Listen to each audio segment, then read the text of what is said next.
Welcome to another deep dive with us. This time, we're looking into the case of Larry Eyler, the highway murderer. Oh yeah, this one's a wild ride. It really is. We've got a whole mix of sources on him, encyclopedia entries, a bit from a true crime book, and a bunch of articles. And he really shows how flawed things were back in the 80s. Totally, it was like the perfect storm for a guy like him.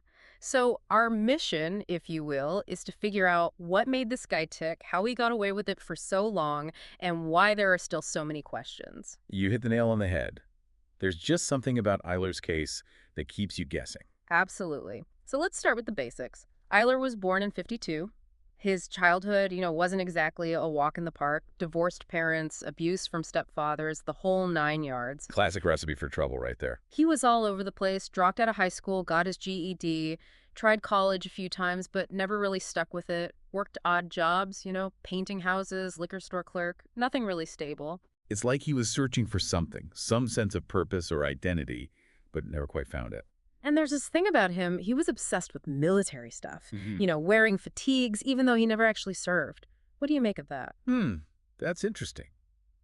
You see, that fascination with military attire, coupled with a difficult childhood, could point to a deep need for control, maybe even dominance. Like overcompensating. Exactly. And you have to consider his internal struggles too, especially with his sexuality. This is a time when being gay was even more taboo, and it seems Eyler was deeply conflicted about it. And all this, you think, led him down this dark path. It's definitely a contributing factor. Yeah. It's like he was trying to suppress a part of himself he couldn't accept, and that repression manifested as violence. Tragic, really. Absolutely. Okay, so let's fast forward to the summer of 83. That's when this tip comes in about an attack on a guy named Mark Henry. Ah, yes. Mark Henry, a turning point in the case for sure. Henry was hitchhiking and, well, let's just say he had a very lucky escape. He did. Eyler had actually been arrested for that attack, but he got off light. Unbelievable. So many red flags just waving in the wind. There was even another incident where Eyler was accused of drugging and abandoning a 14-year-old boy. It's almost like no one was connecting the dots.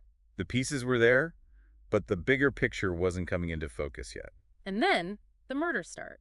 Young men, often hitchhikers or involved in the gay community, found stabbed or strangled, bodies dumped along highways, like discarded.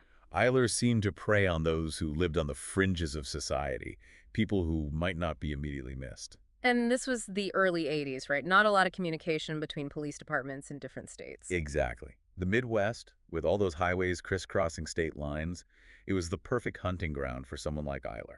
He exploited that to his advantage. Absolutely. Yeah. And the lack of centralized databases meant it took a while for investigators to realize they were dealing with something bigger than isolated incidents. Right. It was a jurisdictional mess. It was a real obstacle in the early days of the investigation. And the murders themselves, some of the details were just gruesome. Disembowelment, mutilation, this thing with white tube socks found on some victims. Chilling.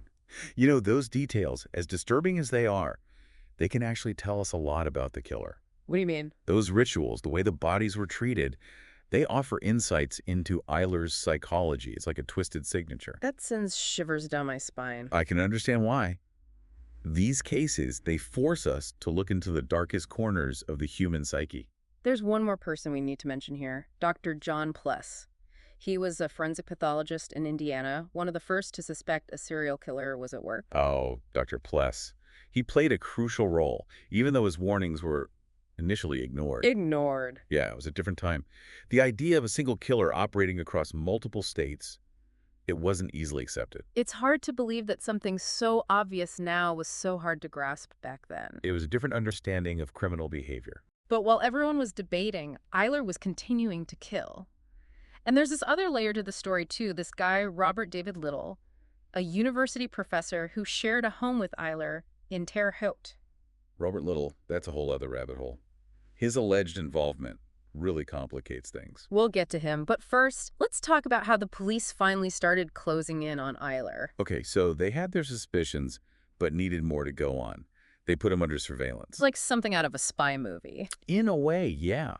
Imagine the pressure of knowing you're being watched constantly. Every move scrutinized. It must have been intense. Talk about a cat and mouse game. And a high-stakes one at that. Remember, lives were on the line. Right. And then September 30th, 1983, everything changes. A state trooper, Kenneth Burrell, pulls Eyler over for a routine traffic stop. Fateful day. What seems like a random event becomes a pivotal moment in the investigation. Because inside Eyler's truck was a young man, Darrell Hayward. And that's where things get really interesting. So there he is, right? Pulled over, and there's this guy, Darrell Hayward, in his truck. Eyler tried to play it off like it was consensual, nothing to see here. But, come on, there's blood on a hunting knife right there in the truck. Yeah, and the trooper noticed some weird nicks on Eyler's boots, too. And get this, the tire tracks from Eyler's truck matched ones they found at a recent murder scene. Seems pretty open and shut, right? You would think, but they totally messed it up. Oh yeah, major police blunders. The detention wasn't even legal. They kind of forced a confession out of him. And then, get this, they lost the search warrant. Lost it. Seriously. Yep, so the judge had no choice. He had to throw out all the evidence. Just like that, Eyler walks free. Can you believe that? It's mind-blowing how they let him slip through their fingers. Well, the judge's hands were tied. Legally, he had to suppress the evidence. Right, so Eyler skips town, heads to Chicago, thinking he's in the clear. And he starts getting cocky, thinks he's smarter than everyone else. Big mistake. So what happens in Chicago? How do they finally get him? About a year later, August of '84, a janitor at Eyler's apartment building finds something horrifying in the dumpster. It's the body of a 15-year-old boy, dismembered. Oh, God, that poor kid. Danny Bridges, right? Yeah. And this time, they had everything they needed. Fingerprints on the trash bags, blood stains all over the apartment, a hacksaw. They even found Bridges' T-shirt inside. Shit, they finally had him. No way he could wiggle out of this one. Nope. This time, justice was served. The trial was quick, and Eyler was sentenced to death for the murder of Danny Bridges. Okay, so they got him. Case closed, right? Not quite. There's another twist. Facing execution, Eyler decided to make a deal with authorities in Indiana. Confess to some of his crimes, maybe get off death row. Wow, so he's bargaining for his life while admitting to all these horrible things. Exactly. It's a chilling thought. And what he revealed was even more shocking. He confessed to killing Stephen Egg, but he also claimed he had an accomplice. And get this, he named Robert Little. Little. The professor. Are you serious? Yep. The respected academic, former president of the ACLU, suddenly implicated in these brutal killings. It was a bombshell. And no one saw that coming. Did they arrest Little? Oh yeah, right away. And when they searched his place, they found some pretty disturbing stuff. Photos, videotapes, even a copy of that controversial movie, Caligula. Okay, that's definitely suspicious. But did any of it directly connect him to the murders? Well, that's where things get tricky. The photos and videos, they didn't show anything conclusive. And just because someone owns a controversial film doesn't make them a killer. Right. Innocent until proven guilty. But still, it's hard not to jump to conclusions. What happened at the trial? It was a media circus, for sure.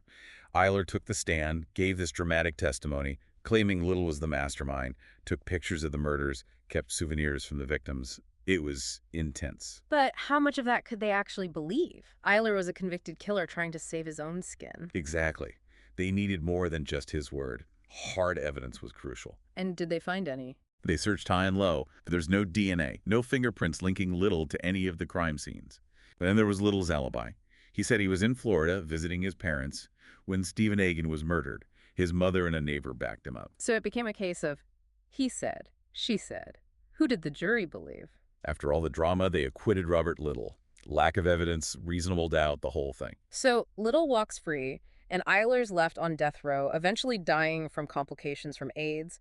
But hold on, there's one final twist. Right before he died, Eyler confessed to even more murders. Yeah, in a series of deathbed confessions, he admitted to 21 murders in total. And he claimed that 4 of them involved an unnamed accomplice. An unnamed accomplice. Wait, so even with Eyler gone, the mystery continues? It does. He died in '94, taking his secrets with him. The identity of this alleged accomplice remains unknown. It's unsettling, to say the least. It's like this case just keeps unfolding, even after it's supposedly over. And it makes you wonder, are there more victims out there? Are their families still searching for answers? It's a heavy thought. It is. But let's shift gears a bit. What about the impact of this whole thing?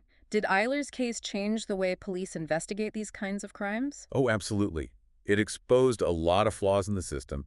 Before this, communication between law enforcement agencies in different states was practically non-existent. So because of Eyler, things started to change. They had to. It was a wake-up call. After this, there was a huge push for better communication, more collaboration between agencies, and the development of national databases to track these kinds of crimes. So in a way, something positive came out of all this horror. You could say that. Eyler's case was a catalyst for progress, however tragic that progress may be. And what about the impact on the LGBTQ plus community? This was the 80s, the AIDS crisis, a lot of fear and prejudice. It was a terrifying time to be gay, especially in the Midwest. And Eyler's crimes just amplified that fear. It made people afraid to come forward, afraid to be themselves. It added another layer of trauma to an already vulnerable community. It's a reminder of how important it is for law enforcement to be sensitive, to build trust with marginalized communities. Absolutely. Without that trust, it's impossible to get justice for everyone. So where does this leave us? What are the key takeaways from all this? Well, for me, it's a reminder that even in the darkest corners of humanity, there can be lessons learned. Eyler's case was a tragedy on so many levels, but it forced us to confront some uncomfortable truths about our systems, our prejudices, and the need for better understanding. We've come a long way since the 80s, but there's always more work to be done. Agreed. And we can't forget the victims, their families, the ripple effects of these crimes that continue to this day. Absolutely. Their stories need to be heard, their memories honored. And for our listeners out there, I encourage you to keep learning, keep asking questions. Eyler's story is a chilling one, but it's also a call to action. Be informed, be aware, and be an advocate for positive change. Well said. Thank you for joining us on this deep dive into the complex and disturbing case of Larry Eyler, the highway murderer. It's been a journey, to say the least. Indeed. And until next time, stay curious. Thinking about all this, it's hard not to see Eyler's case as a reflection of the times. The 80s, AIDS, all the fear and homophobia. Absolutely. That context is crucial. Eyler himself, he was a closeted gay man, right? And his victims, a lot of them were from the same community. It's a tragic paradox, isn't it? It is. Like, he was both drawn to and terrified of that part of himself. It's like this internalized homophobia, this self-hatred turned outward, became violence. And imagine the impact on the gay community back then. It was already a difficult time, and then you have these murders happening. It created this atmosphere of terror. People were afraid to come forward, afraid to even be themselves. Exactly. They were already marginalized, and then this happens, and it just adds another layer of fear and silence. It made the investigation even harder, too. Witnesses wouldn't talk. People were afraid to cooperate. It's a reminder of how crucial it is for law enforcement to build trust with these communities. Absolutely. Without that trust, justice becomes even more elusive. So what are we left with? What can we learn from this whole thing? Well, it's a tough one. Eyler's case is a reminder of how complex these things are. The human psyche, the societal forces at play, the way our systems can fail us. It's a lot to unpack. It is, and it's disturbing. But maybe there's some value in confronting that darkness, in trying to understand it. I think so. We can't just sweep these things under the rug. We have to learn from them, however difficult that may be. So what's the takeaway for our listeners? What should they keep in mind after this deep dive?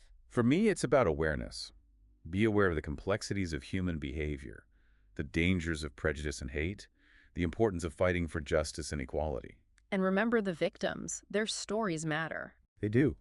They remind us of the human cost of these crimes, the ripple effects that continue long after the headlines fade away. Well said.